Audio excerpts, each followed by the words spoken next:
Treatment na may straightening effect at same-day rinse pa to ha. Yan ang aming Cysteine Keratin Nanoplastia. Step 1 is to shampoo your hair with a clarifying shampoo. Kung wala kayong clarifying shampoo, pwede na rin yung anti-dandruff shampoo.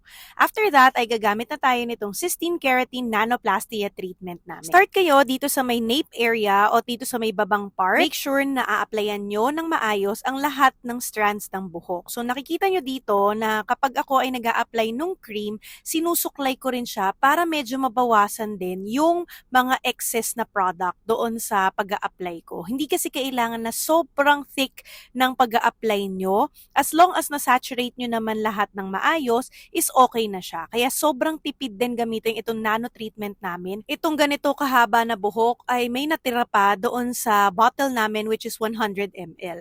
So tuloy nyo lang yung inyong pag-a-apply at huwag kayong magmamadali na kumukuha kayo ng maraming mga sections. So, kailangan ay mahagod nyo ito ng maayos from root to tips, pero make sure na yung inyong pag-a-apply ay at least 1 to 2 centimeters away sa inyong scalp area. Leave it for 60 to 90 minutes. So, kapag yung buhok nyo medyo makapal siya at yung strand niya ay thick, much better kung i-leave nyo siya ng mga 90 minutes.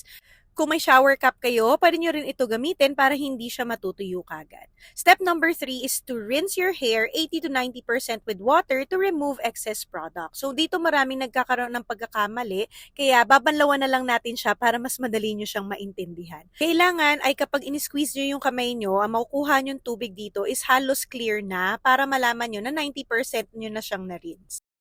Step number 4, blow dry and iron your hair. So kapag dito sa blow drying part ay nararamdaman nyo na tumitigas yung buhok nyo or malagkit siya, ibig sabihin masyado pang marami yung nalagay nyo na cream at kailangan banlawan nyo pa ito ng konti. Sa pagpaplansya naman, dapat tamang temperature ang gagamitin nyo. So makikita nyo naman sa likod ng bottle kung ano yung tamang temperature depende sa inyong hair condition.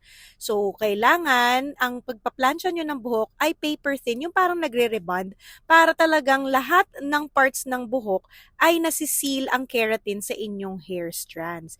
Dito kasi kapag nagmamadali kayo at ang kakapal ng mga hibla or section na ginagawa nyo is hindi rin magiging maganda ang effect sa inyong hair. So remember, crucial step din ang pagpaplansya. Kailangan ito ay pulido para maganda rin ang ating result. So nakikita nyo na parang kumikinang yung hair or nagiging shiny. Yan yung isang indication na tama yung ginagawa nyo at nasiseal nyo ng maayos yung treatment. So let it rest for at least 30 minutes and then after that ay same day rinse tayo guys. So using a conditioner or a hair mask, pwede nyo na siyang banlawan ng same day para makikita nyo na rin kung ano yung resulta niya. So, pwede nyo siyang i-blow dry or itapat na lang sa electric fan at nag-a-apply din ako ng konting serum sa hair which is also part of your aftercare. So, dapat hindi lang tayo aasa sa treatment guys. Kailangan aftercare din natin ay maganda para magtagal ang effect ng treatment. So, get yours now sa aming Shopee, Facebook at TikTok shop.